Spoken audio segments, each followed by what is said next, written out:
पाकिस्तान में कोई महफूज नहीं है। अगर हम अपना हक मांग रहे हैं, आपने 13 पार्टीज की वेल्डिंग की, हमने रातों रात पे मसलत किया उनको। पहली बार अवाम अपना हक मानने बाहर निकली है, तो क्यों आपकी टांगे कांप रही हैं? हमारा हक हमें दें, हमारा हक है ये वाला। हमने इस वज़ीर आज़म को मुंतखब नहीं किया, इनको आप लेके आए हुए हैं। आधी रात को आप लेके इनको यहाँ पर आए हैं। हम इनको नहीं मानते। हमने 2 बार बाई इलेक्शन में आपको जवाब दिया है आईनी तरीके के साथ कि हमें ये मंजूर नहीं है। फिर क्या समझ आपको नहीं आ रही है? अगर आप न्यूट्रल हैं तो साबित करें कि आप न्यूट्रल हैं। एतजाज सर ने जब ये कहा, ऑन एयर आके कहा, तब आपने कम गुस्सा नहीं आपको आया? आपने उसको क्यों नहीं उठाया? क्यों उसको तशद्दुद नहीं किया आपके ऊपर? और वही बात जब ट्वीट में की आज़म स्वाति ने, तो आप उसको उठा के मारा। कब तक आपका ये गम गुस्सा जो है सिलेक्टिव किस्म का चलेगा? अवाम नहीं मानती इस चीज़ों को। अवाम की यादाश्त इतनी कमज़ोर नहीं है। अवाम अब ज़्यादा समझदार है। मैं आपको पैगाम देना चाहूँगी कि अवाम को बेवकूफ़ और इनइन्फॉर्म्ड समझना छोड़ दें। अवाम रोटी को चौची नहीं कहती है। अस्सलाम वालेकुम जी, मैं उस्मान मलिक और आप देख रहे हैं नया पाकिस्तान। हम इस वक्त मौजूद हैं लिबर्टी चौक में, जहाँ पे अवाम का जमे गफ़ीर आप देख सकते हैं। यहाँ पे खान साहब की कॉल के ऊपर लब्बैक कहा है।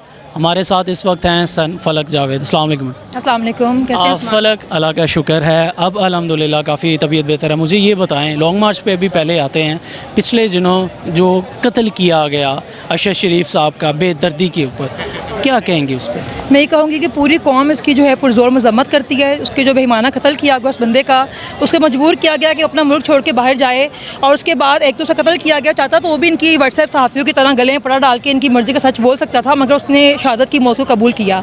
दूसरा ये कि पूरी कौम सोगवार थी, और मरीम नवाज़ ने अपने घटियापन का मुजाहरा करते हुए एक बार फिर ट्वीट की उसके खिलाफ कि जी मेरी वालदा के साथ ये हुआ तो अरशद शरीफ के साथ ऐसा हुआ, इन ऑल डांटना।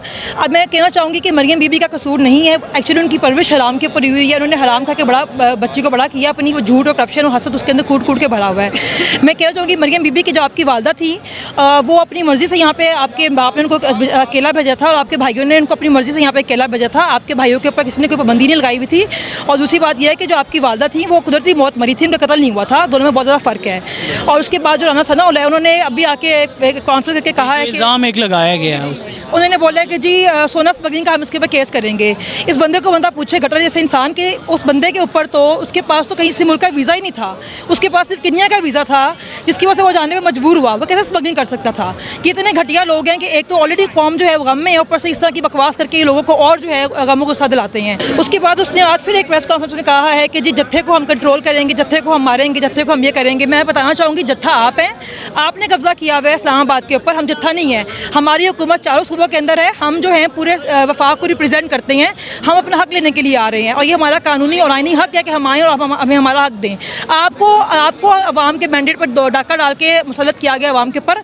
अवाम आपको अपना लीडर नहीं मानती है, ठीक है। उसके बाद ये आप देखें जो कल इन्होंने एक और गमो गुस्सा अदारे ने एक अपनी प्रेस कॉन्फ्रेंस की है, इसके ऊपर मैं उनको कहना चाहूँगी कि पहले आपने फैसल वाडा को लॉन्च किया, आपका मकसद सिर्फ यही था कि लोगों को लॉन्ग में से डराया जा सके। आप कहते हैं कि आप न्यूट्रल हैं, आप बाइस नहीं है। मतलब आज आज़म स्वाति ने खुल के आपका नाम लिया है, खुल के आपका नाम लिया। आप कहते हैं कि पाकिस्तान में हर बंदा महफूज है, पाकिस्तान में किसी को खतरा कोई नहीं है। तो मुझे ये बताएं कि किसने मजबूर किया ARY को कि वो उसको काम से निकाल के, अरशद शरीफ को काम से निकाल दें? किसने पाकिस्तान के बेटे के बाद पाकिस्तान की ज़मीन तंग की? किसकी वजह से पाकिस्तान से बाहर गया? खुद ही आपने ये बात कही है कि हमारी मर्ज़ी के बगैर कोई बाहर नहीं जा सकता, कोई बाहर से पाकिस्तान नहीं आ सकता है। तो अगर आपकी मर्ज़ी के बगैर कुछ नहीं हो सकता, तो पाकिस्तान में ये सब हो रहा है, लोगों को उठाया जा रहा है, उनको तशद्दुद किया जा रहा है, उनको नंगा किया जा रहा है। इसका कल रात की बात है, गुलाम हुसैन चौधरी साहब हैं, उन्हें भी अगवा कर लिया गया। ये सिलसिला कब रुकेगा? देखिए ये सिलसिला तभी रुकेगा जब आवाम रोकना चाहेगी इसको, ठीक है। क्योंकि आवाम अपना हक मांगने निकल आई है बाहर। इन्होंने पहले उठाया आज़म स्वाति को उसके बच्चों के सामने, उसको नंगा किया गया, उसको मारा गया। आज उसने अपनी प्रेस कॉन्फ्रेंस में नाम दिया इन 2 लोगों का, एक जो फ़हीम साहब हैं और एक जनरल साहब हैं, कोई फैसल साहब जो हैं, उन दोनों का उन्होंने ओपन नाम लिया है। अब ये हमारी इदारों की जो अदालतें हैं उनकी जिम्मेदारी है कि इन लोगों को बुला के पूछें कि इनको ऐसा क्या शौक है लोगों को नंगा करने का, उनके बेलिबास करने का। ये कौन होते हैं लोगों को पाकिस्तान की ज़मीन तंग करने वाले? ये कौन होते हैं लोगों को मजबूर करने वाले, मारने वाले और तशद्दुद करने वाले? ये कोई भी बंदा हो, कोई बंदा भी हो, वो कानून और आइन से ऊपर नहीं हो सकता। अगर आप कहते हैं कि अरशद शरीफ के ऊपर कोई जुर्म नहीं हुआ, या क्या बेचारे के ऊपर कोई इल्ज़ाम नहीं था, वो बेचारा बड़ा यहाँ पे महफूज था, तो जो इमरान रियाज खान है, इमरान रियाज खान से बुला के पूछें कि उसको कौन थ्रेट कर रहा है, समी इब्राहिम को कौन थ्रेट कर रहा है, कि बाकी जो लोग हैं, जो साबिर शाकिर जो हो गया वो क्यों पाकिस्तान छोड़ के गया हुआ है, अतर काज़मी क्यों पाकिस्तान छोड़ के गया हुआ है? आप जवाब दें ना कि आप लोगों को इतना मजबूर करते हैं कि वो पाकिस्तान से अपनी जान बचा के बाहर भागते हैं, फिर आप कहते हैं कि इनके खिलाफ कोई सबूत हमें नहीं मिला है। अभी तो वो कह रहे हैं एक इन्वेस्टिगेशन होगी। देखिए जी, इन्वेस्टिगेशन तो ये कर ही नहीं सकते। कातिल कभी मकतूल की कैसे करेंगे इन्वेस्टिगेशन? आप पहले पहले उनकी फैमिली से तो पूछें कि उसकी फैमिली को जो आपने कमीशन बनाया उस पर एतबार है भी या नहीं है। कमीशन पे आप हमें तो आप एतबार ही नहीं, हम तो ये कह रहे हैं कि जो उसको कत्ल करवाया गया उसमें आप लोग खुद इन्वॉल्व हैं, वो आपके फोर्स करने की वजह से पाकिस्तान से बाहर भागा था। पहले तो ये बताया जाए ना कि जो 15 मदई हैं जिन्होंने उसके ऊपर FIR करवाई थी वो कौन है, किन्होंने उसके ऊपर FIR करवाई थी। ये तो कोई बात ना हुई कि आप लोगों के ऊपर FIR करवाते हैं, उनको तंग करते हैं, उनको हैरस करते हैं, उनको पाकिस्तान से बाहर जाने में मजबूर करते हैं। शीरी मजारी के पास उसकी लास्ट एक मैसेज पड़ा है ट्विटर के ऊपर, उसने कहा गया कि मेरे ऊपर कत्ल के चांसेस हैं, मुझे कत्ल करने के लिए लोग भेजे गए हैं। तो किसने इसकी तहकीकात करनी थी? अदारों ने करनी थी ना, और अदलिया ने करनी थी। तो दोनों कहाँ पे सारे सोए हुए हैं? पाकिस्तान में कोई महफूज नहीं है। अगर हम अपना हक मांग रहे हैं, आपने 13 पार्टीज की वेल्डिंग की है, मेरा रातों रात पे मसलत किया उनको, पहली बार अवाम अपना हक मानने बाहर निकली है, तो क्यों आपकी टांगे कांप रही हैं?